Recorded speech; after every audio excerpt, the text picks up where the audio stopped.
हमारा सूरज electric charge वाली gas का बना एक बहुत बड़ा गोला है। ये सितारा इतना बड़ा है कि जमीन जैसे सैयारे को 100 से ज्यादा मर्तबा एक कतार में रखा जाए तो फिर वो फासला सूरज के कुतर के बराबर होगा। सूरज की बालाई सतह पर जगह जगह कुछ धब्बे हरकत करते दिखाई देते हैं। दूरबीनों में वो तारीक नजर आते हैं, इसलिए कि वो अपने गिरदोनवा के एतबार से कुछ ठंडे होते हैं। अल्ट्रावायलेट रोशनी में देखा जाए तो सूरज की सतह पर कमानों की शक्ल के मकनातीसी मैदान नजर आते हैं जो बहुत गर्म प्लाज्मा से भरे होते हैं। सूरज अपने मरकज में हाइड्रोजन को जलाकर हीलियम में बदल देता है। यूं पैदा होने वाली शुआओं को सूरज की सतह तक पहुंचने में 1 लाख साल से ज्यादा का अरसा लगता है। सूरज की सतह अपने 6000 डिग्री सेंटीग्रेड दर्जा हरारत के साथ काफी ठंडी होती है। कई मिलियन डिग्री सेंटीग्रेड टेम्परेचर वाली सूरज की इस फजा के मुकाबले में, जिसे मुकम्मल ग्रहण के वक्त इंसानी आंख से भी देखा जा सकता है, हमारा सूरज गुज़िश्ता तकरीबन 4.5 अरब सालों से मुसलसल दहक रहा है, तमाम तर कायनाती तब्दीलियों की परवाह किए बगैर।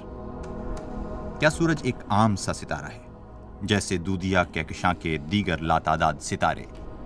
सूरज पर और उसके अंदर मौजूद सारी हाइड्रोजन जल गई तो ये एक बहुत बड़े सुर्ख गोले की तरह फूल जाएगा। लेकिन इससे बहुत पहले वो जमीन को भी एक मुर्दा सैयारा बना चुका होगा। इंसान को सूरज की अपने लिए मरकजी अहमियत का इल्म शुरू में ही हो गया था। सूरज जमीन को हर रोज वो हिद्दत और रोशनी मुहैया करता है जो नागुज़ीर है। सूरज के बगैर जमीन पर जिंदगी अपने भरपूर और रंगारंग तनव्वुं के साथ कभी ऐसी नहीं हो सकती थी जैसी वो है। इसलिए दुनिया के कई ममालिक में सूरज को देवता समझकर उसकी पूजा भी की जाती है और उसे खुश करने के लिए कुर्बानियां भी दी जाती हैं। जमीन पर दिन और रात, सुबह और शाम की वजह भी सूरज ही बनता है।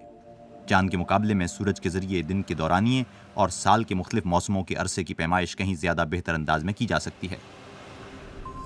फिर दिन का सितारा कहलाने वाले इसी सूरज ने इंसानों के लिए वक्त की पैमाइश के जरिए का काम भी शुरू कर दिया।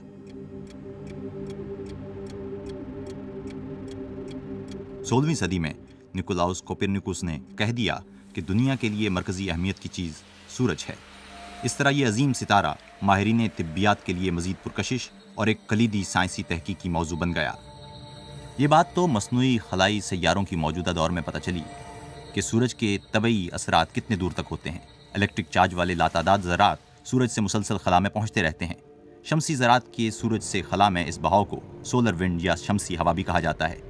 ये ज़रात बहुत दूर तक खला में एक ऐसा हिफाजती बुलबुला सा बना देते हैं जो हमारे निज़ाम शमसी की हिफाजत करता है। यही बुलबुला दूधिया कहकशां से निकलने वाली कायनाती शुआओं को हमारे सोलर सिस्टम तक पहुंचने से रोकता और एक हिफाजती छतरी का काम करता है।